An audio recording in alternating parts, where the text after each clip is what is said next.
Other big stories we're following today. An Atlanta vet found with over 100 ant bites. It's a story that has shocked the country and is now causing major changes at the Atlanta VA health system. The daughter of that veteran reached out to CBS 46, and our Bobeth Yates sat down with her for an interview. Dad was a really funny guy, great personality, lots of charisma. Laquana Ross is talking about Air Force veteran Joe Marable.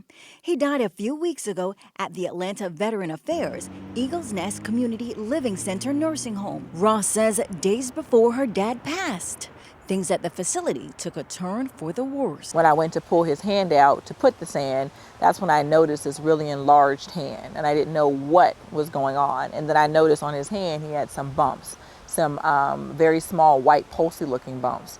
After further investigation, Ross discovered her dad had more than 100 ant bites, and they were all over his body. Dad's conditions didn't permit him to remove himself from the situation.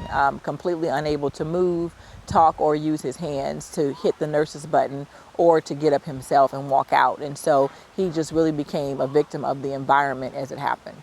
The situation caused major changes in the Atlanta VA health system, prompting the regional director for the Southeast to be placed on immediate administrative leave. The area chief medical officer and 7 other employees are also being reassigned pending a review of quality and safety issues at the facility. But Ross says those changes only came after the media got involved. In fact, she says prior to that, no one at the VA contacted her about her dad's injuries.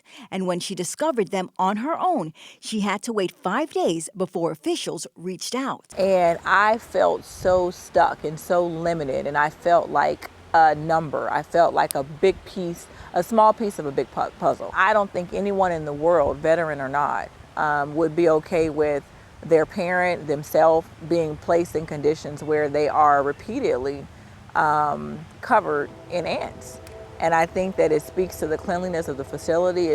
It's important to note that Ross says prior to this, they had no issues with the Eagles Nest facility. And she says they're coming forward right now, hoping that any issues at the facility will be fixed so no other vets will have to deal with what her father did.